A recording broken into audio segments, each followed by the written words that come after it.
Hi friends, welcome back to my channel way to knowledge. मेरा नाम है अर्शीन और आज मैं आप सबके लिए लेकर आई हूँ लिटरेरी थ्योरीज़। इसकी मैं सीरीज़ में वीडियोस अपलोड करूँगी।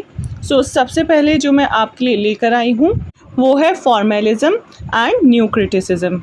आज हम इन दोनों मूवमेंट के बारे में जानेंगे और इसको स्टार्ट करने से पहले हम समझते हैं कि लिटरेरी थ्योरी होती क्या है। ये एक सिस्टमैटिक स्टडी है लिटरेचर का नेचर जानने के लिए।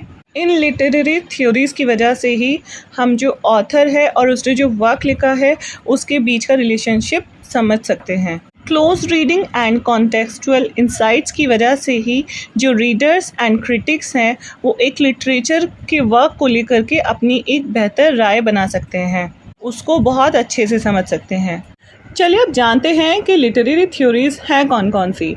सबसे पहले फॉर्मेलिज्म एंड न्यू क्रिटिसिज्म, फिर है स्ट्रक्चरलिज्म एंड पोस्ट स्ट्रक्चरलिज्म, फिर है Marxistic criticism, psycho analytic criticism, feminist criticism, post colonial criticism, queer theory, new historicism, reader response criticism, eco criticism, critical race theory and all. आज जो मैंने ये video बनाई है इसमें मैं आपको एक्सप्लेन करूँगी फॉर्मेलिज्म एंड न्यू क्रिटिसिज्म। अगर हम दोनों की ही बात करें, फॉर्मेलिज्म एंड न्यू क्रिटिसिज्म की, तो ये दोनों ही लिटरेरी मूवमेंट थे जो कि first half of the 20th century में आए थे और इन दोनों ही मूवमेंट्स का जो मेन फोकस था वो पोइट्री पर था। अब आप लोग सोच रहे होंगे कि जब दोनों का मतलब एक ही है तो फिर इसमें एक ही वर्ड क्यों नहीं रखा गया, फॉर्मेलिज्म एंड न्यू क्रिटिसिज्म क्यों रखा गया, इनके लिए कोई एक वर्ड का इस्तेमाल क्यों नहीं किया गया। इसका मतलब ये है कि फॉर्मेलिज्म जो एक मूवमेंट था ये रशिया में मूवमेंट चला था, ठीक है, और जो न्यू क्रिटिसिज्म मूवमेंट चला था वो नॉर्थ अमेरिका में चला था। रशिया में जो फॉर्मेलिज्म चला था वो 1910 से लेकर के 1930 तक था और जो अमेरिका में मूवमेंट चला था वो first half of the 20th century में था। चलिए अब जानते हैं कि इस मूवमेंट में था क्या, रशियन फॉर्मेलिज्म में एंड न्यू क्रिटिसिज्म में डिफरेंस क्या है। रशियन फॉर्मलिस्ट जो थे उनका मेनली फोकस होता था किसी भी लिटरेरी वर्क की फॉर्म पर, यानी जो कंटेंट लिखा हुआ है उससे ज़्यादा वो तवज्जो देते थे फॉर्मल डिवाइसेस पर, जैसे कि rhythm, rhyme, meter, syntax and narrative technique पर। मतलब कि वो पोइट्री की जो इमोशंस है उससे ज़्यादा वो स्टडी करना चाहते थे पोइटिक लैंग्वेज को साइंटिफिक मेथड के थ्रू। वो बिलीव करते थे that how something is said is more important than what is said. Therefore, Russian formalists studied literary work to focus on literary devices and technical elements used by the writer. 1916 में Victor शिकोलोवस्की नाम के जो एक writer थे, Russian writer, उन्होंने एक concept introduce किया था डीफैमिलियराइजेशन के नाम से, जिसका मतलब होता था मेकिंग इट स्ट्रेंज, जिसके थ्रू इनका मानना ये था कि लिटरेचर में वो खासियत है जो कि हमें दुनिया को एक नए नज़रिए से दिखाती है। अब ये है स्क्रीन पर कुछ रशियन राइटर्स के नाम, क्रिटिक्स के नाम जो कि फॉर्मेलिज्म मूवमेंट में इन्वॉल्व थे। आप लोग इन सभी नामों को ध्यान से देख लीजिए because I am unable to pronounce these names properly. चलिए अब ये तो हमने अच्छे से समझ लिया, फॉर्मेलिज्म अच्छे से समझ लिया हमने ये वाला मूवमेंट। अब देखते हैं न्यू क्रिटिसिज्म को। न्यू क्रिटिक्स जो थे वो बिलीव करते थे फॉर्म है एंड जो कंटेंट ऑफ द टेक्स्ट है वो आपस में क्लोजली कनेक्टेड होते हैं।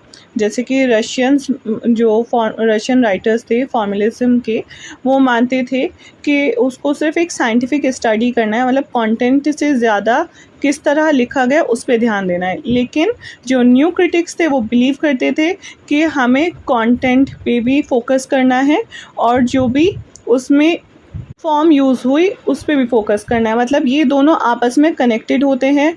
हम सिर्फ साइंटिफिक स्टडी पे फोकस नहीं कर सकते हैं, हमें उस जो भी टेक्स्ट लिखा गया है उसको आपस में एक दूसरे को कनेक्ट करके ही पढ़ना है। एक और बात मैं यहाँ पे बताना चाहूँगी कि अगर हम कोई भी वर्क पढ़ते हैं या कोई भी राइटर कोई भी वर्क लिखता है तो वो उस वर्क में कहीं ना कहीं खुद को भी कनेक्ट करता है।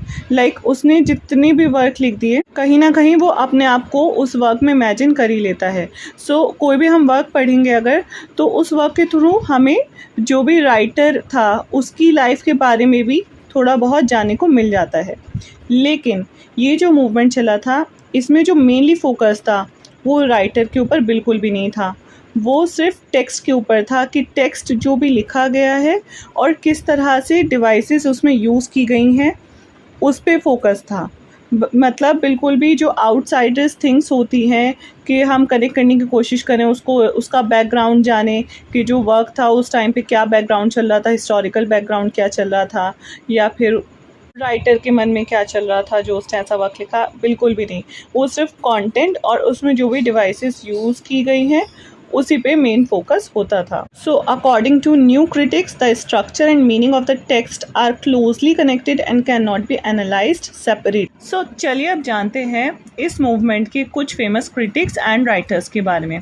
सबसे पहले यहाँ पे नाम आता है जॉन क्रो रैनसम का, और इनको फादर ऑफ न्यू क्रिटिसिज्म भी कहा जाता है। और इन्होंने एक वर्क लिखा था अपना, द न्यू क्रिटिसिज्म 1941 में, जिसके नाम पर ही इस मूवमेंट का नाम रखा गया है। फिर सेकंड हमारे इम्पॉर्टेंट स्कॉलर हैं I.A. रिचर्ड, जिन्होंने अपने बहुत ही इम्पॉर्टेंट वर्क लिखे इस एरा से रिलेटेड। फर्स्ट है प्रैक्टिकल क्रिटिसिज्म, फिर है the principle of literary criticism, और उसके बाद है द मीनिंग ऑफ मीनिंग। ये उनके बहुत ही बेहतरीन वर्क हैं इस न्यू क्रिटिसिज्म को समझने के लिए। और फिर हम बात करते हैं W.K. विमसेट की, जिन्होंने आइडिया दिया था इंटेंशनल एंड अफेक्टिव फैलेसी का। फिर है विलियम एम्सन, जिन्होंने लिखा था 7 टाइप्स ऑफ एम्बिगिटी। फिर नेक्स्ट है T.S. इलियट्स के essay tradition and the individual talent and Hamlet and his problems. फिर नेक्स्ट है एलन टेट, जिन्होंने ऐसे लिखा था Miss Emily and the bibliographer. Cleanth Brook ने लिखा था the well wrought urn studies in the structure of poetry. Next है Wellek and Warren's book pure and impure poetry. अब ये सब मैंने आपको एक्सप्लेनेशन दे दी है, और ज़्यादा डेप्थ में जाने के लिए आप लोग इस जो वर्क लिखा गया उस टाइम का, इसको भी सेपरेटली पढ़ सकते हैं। ये थी हमारी आज की वीडियो। आई होप कि आपको पसंद आई होगी। पसंद आई है तो लाइक ज़रूर करें, and don't forget to subscribe my channel. Thank you.